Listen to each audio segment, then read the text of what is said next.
Hey everyone, this is Renu Tamboli from Lial Public School.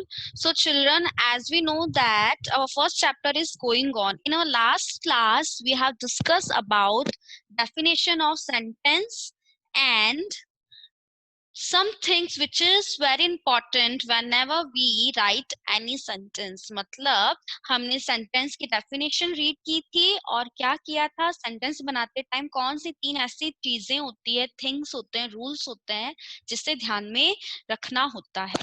ठीक है. So first of all, let me clear to you definition of sentence. ठीक है. Sentence की definition क्या होती है? A sentence is a group of words which makes complete sense. Sentence words का एक, शब्दों का एक समूह होता है जो संपूर्ण अर्थ क्या करता है, प्रेजेंट करता है, कंप्लीट सेंस रिप्रेजेंट करता है. अब देखो सेंटेंस में फर्स्ट एक्सरसाइज देखो क्या है. जो सेंटेंस सही कंप्लीट सेंस हमें रिप्रेजेंट कर रहा है उसके आगे तो राइट का साइन लगाना है, और वो सेंटेंस जिसका कोई सही या कंप्लीट सेंस नहीं है, जो अच्छा सेंस कंप्लीट नहीं बनाता है, which sentence do not make complete sense, put a cross against these words. ठीक है. जो सही कंप्लीट सेंस बता रहा है, सही अर्थ बता रहा है सेंटेंस, उसके आगे राइट का साइन, और जो नहीं बता रहा है सही कंप्लीट सेंस, उसके आगे क्रॉस का साइन. ठीक है. तो देखो पहला क्या है. पहला है प्लेइंग आउटसाइड. प्लेइंग आउटसाइड क्या है? प्लेइंग आउटसाइड क्या है? ये क्या बता रहा है आपको? कंप्लीट सेंस बता रहा है. प्लेइंग आउटसाइड, खेल रहे हैं बाहर, नहीं हो रहा है ना, तो इसके आएगा रॉन्ग, रॉन्ग का साइन. दूसरा देखो सिंग a song. Singh a song मतलब एक गाना गाओ, सिंग अ सॉन्ग, तो ये सही है, कंप्लीट सेंस बन रहा है. इन द मॉर्निंग, सुबह में क्या, सुबह में क्या समझ में आ रहा है? इन द मॉर्निंग, सुबह में कुछ लिखा हुआ हो, जैसे we exercise daily in the morning, हम एक्सरसाइज करते हैं रोज सुबह सुबह, तब तो समझ में आता है. खाली इन द मॉर्निंग का कोई सेंस नहीं है, तो ये भी क्रॉस होगा. नेक्स्ट देखो please go away. Please go away, कृपया तुम जाओ, है ना, यहाँ से जाओ, तो समझ में आ रहा है कि हमें जानने के लिए कह रहे हैं, तो राइट का साइन. नेक्स्ट 5 देखो up the hill. Up the हिल मतलब अप द हिल, जो हिल है वो अप, उसके ऊपर क्या, कुछ समझ नहीं आ रहा ना, तो ये भी क्रॉस का साइन नहीं आएगा. ठीक है. क्रॉस का साइन आएगा यहाँ पे. Up the hill cross. Next आ जाओ द सन हैज सेट. सूर्यास्त हो चुका है. द सन हैज सेट मतलब सूर्यास्त हो चुका है, तो आ जाएगा करेक्ट, सही साइन. ठीक है, समझ में आया. अब आ जाते हैं नेक्स्ट एक्सरसाइज पे.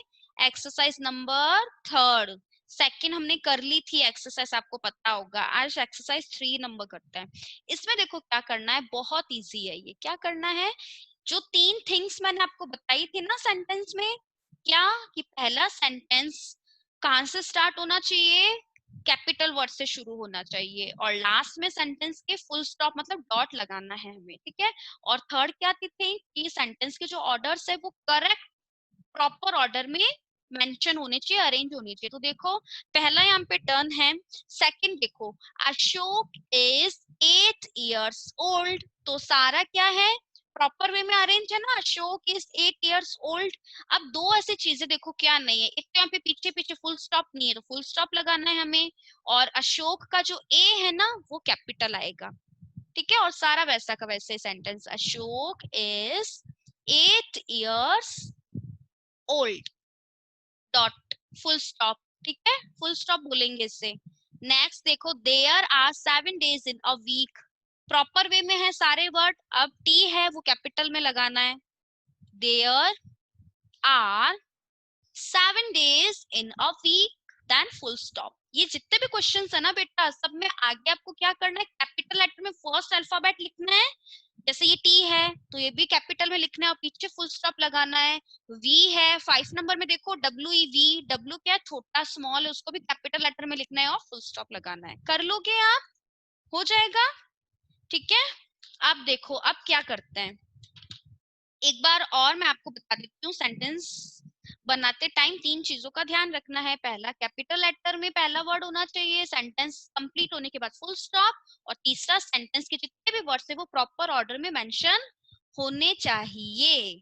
ठीक है, now it's time to activity. ठीक है, so kids, it's your activity. ठीक है, as we done in our last class about this words, what is about bar, far, tar, jar and war. As you can see on the screen, there are some sentence are represent here. ठीक है, so what this sentence is about, ये sentence किसके बारे में है? As you can see, first sentence comes from coal. कोल मतलब कोयला होता है ना, कोल, उससे क्या आता है या क्या मिलता है? TAR, टर। ये क्या होता है? टर एक ऐसा मिनरल्स होता है, एक ऐसी मटेरियल होती है जो कोल होता है ना, कोयला, उससे हमें मिलता है। ठीक है, नेक्स्ट देखो, नॉट नियर, जो पास नहीं है उसे क्या कहते हैं? FAR, फार। फार मतलब नॉट नियर। ठीक है, एज ये वर्ड मीनिंग ही हो गए। Jam is kept in his, jam is kept in his, किसमें क्या ना, अपने जो जैम खाने वाला होता है ना, वो किसमें हम रखते हैं? JAR, जार में, है ना, कांच वाला जो जार होता है उसमें तो हम फ्रूट वाला जैम डाल के रखते हैं ना, स्टोर करके रखते हैं। When two armies fight, When two armies fight, जब दो सेनाएं आपस में फाइट करती है तो उसे क्या कहते हैं? पर्टिकुलर वर्ड क्या होता है? War. WAR, war. Next word is here. Next question. Long piece of metal, wood and soap etc. Long piece मतलब एक लंबा बड़ा जो पीस होता है, टुकड़ा होता है, मेटल या किसी धातु का, वुड मतलब लकड़ी, सोप मतलब साबुन, से हम क्या कहते हैं? पर्टिकुलर वर्ड बार, BAR। डन। अब देखो चेक कर लेते हैं, आंसर अपने करेक्ट है सारे। ठीक है, So moving to the next activity, which is about make new words with the letters given in the help box. ठीक है, they should end with ARK. As you can see, help box है ना, यहाँ देखो help box है, इसमें देखो words दे रखे हैं SP, H, P, D, M, L। इनके साथ को आपको कौन से वर्ड ऐड करने हैं? Which should end with ARK word. ARK add करके हमें इनसे न्यू वर्ड्स बनाने हैं। देखो पहला, as you can see, number 1, it's already done for you, SPARK, spark. ठीक है, स्पार्क मतलब क्या होता है? चमकीला। ठीक है, दूसरा देखो, H से क्या बनेगा? H लिख दो और पास में ARK, और कुछ नहीं करना।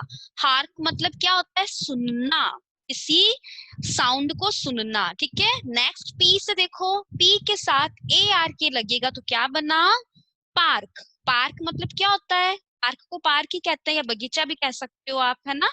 Next one, D. डी के साथ ARK ऐड किया, क्या बना? डार्क। डार्क मतलब गहरा, या आप इसे अंधेरा भी बोल सकते हो, डार्क, है ना। नेक्स्ट आ जाओ, M के साथ ARK लगा, मार्क। मार्क मतलब मार्क करना, राइट रॉन्ग, जैसे आप मार्किंग करते हो ना, वो मार्क मतलब चिन्ह लगाना। नेक्स्ट आ जाओ, लास्ट वर्ड क्या है? लार्क। L के साथ ARK आ गया, लार्क मतलब लावा। ठीक है, सो है ना, we have done this activity, and yes, these all answers are correct. I hope you enjoyed this session. So see you soon in next class with new chapter. Take care of yourself, stay happy, stay safe. Thank you so much.